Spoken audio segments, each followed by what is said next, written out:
I feel as though I'm starting to finally articulate and integrate, although I'm not quite sure how much of that is me lying to myself and deluding myself further into believing what I wish to believe rather than what I should be believing. But to try and describe how I feel lately, it's like the difference between trying to articulate something that doesn't exist and trying to articulate something that you've known it existed at least at one point in time. So, the way I've been trying to objectively try and explain it, because this is the way that makes sense to me and would probably then make sense to other people, is it's like trying to explain to somebody or find the name of perhaps a song that you have heard before, but all it is sound rather than having lyrics. So it's hard for you to, as it were, internalize what the song is.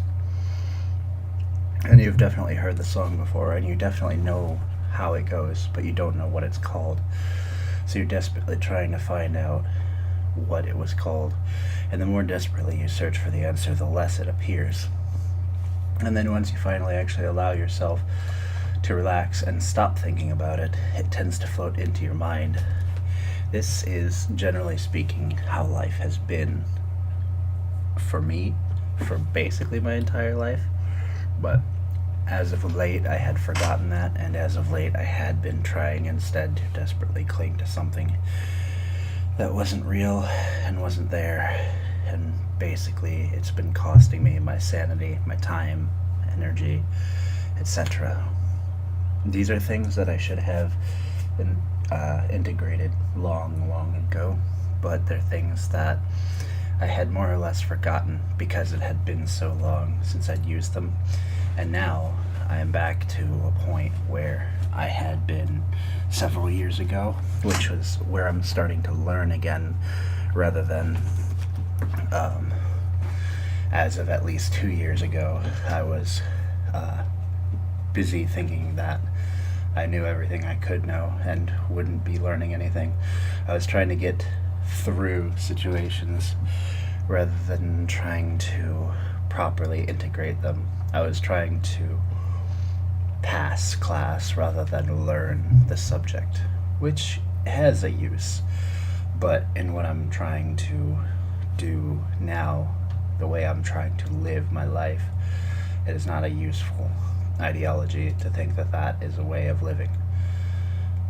Another relatively important discovery that I've been coming across lately is how very much my tastes change over time, and then also how much they stay the same. In a lot of ways, I am very much the same person I was several years ago, but also in a lot of ways I'm not. It's kind of hard to internalize.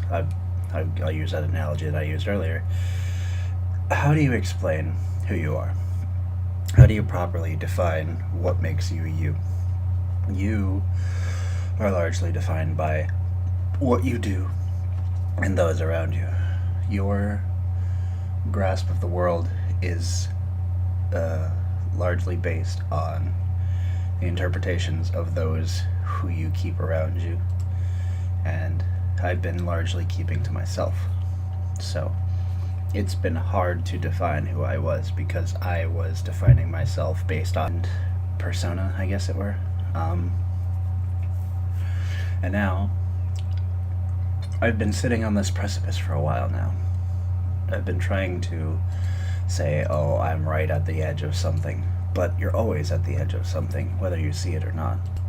The very fact that you exist is being on the precipice of two things, being and not being. So, where are you in your timeline? Is your timeline defined by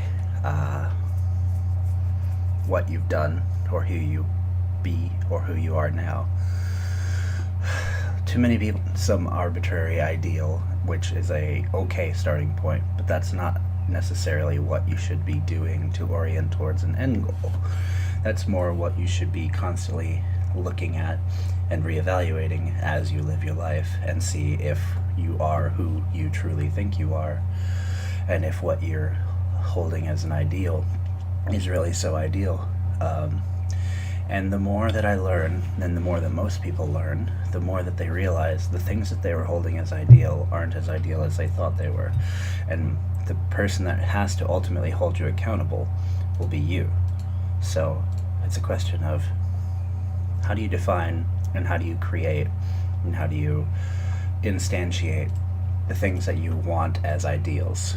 Well, you first start by examining the poles of something, as it were. You start examining what is something, and then what is its opposite, and then try and articulate from there. Basically, if you look at, say, a cat, and then you say, well, the opposite of a cat is a dog, or people could also say, well, an instantiational difference between a cat is a large cat, like the difference between a house cat and a leopard, for instance. And then you would have people saying that the opposite is a dog or a wolf. And then those would end up being two different opposing poles. And those create two different subspecies of thought, because then you would have to say, okay, well, if this is the thesis, this is the antithesis, what is the synthesis? And the synthesis is the world. The world is all things combined that we can ever experience, and that we have ever experienced, and that we should ever experience. And then all the things we will never experience are also the world. And that part is the part that people find hard to imagine and annoying. And that's the part of the psyche that causes people to want to live forever. Because they want to experience the things. We are experiential creatures. So what does it mean if you get to a point in your life where you are unable to experience things that you used to experience again? Does that mean that you have to grow? Or does that mean that you have grown? Or does that mean that you've made progress with or without your own permission? Is this something that we have control over? Who controls what we do? Well, largely us, but also there is a randomness element, basically, to the world. Though there is a common underlying thread that nothing will ever happen to you that you don't allow to happen to you, because basically, if you live in the world and you actually keep your eyes open, you'll be able to understand, acknowledge, and prepare yourself for the futures, the inevitabilities. Now, however, if you end up preparing too much, you will not ever be able to live in the moment, and life will be wasted on you. You'll get to where you're going, and you'll be like, well, I have been prepared for all these things that never happened. And that's what I'm trying to avoid right now, because my mind is an overactive one, and it leads me down paths which are preparatory rather than explanationary. They are areas of expertise that don't belong to any particularly useful group in the real world. I'm trying to force myself to very slowly reintegrate back into the world and find my niche, carve it, and make it something for me and also for other people.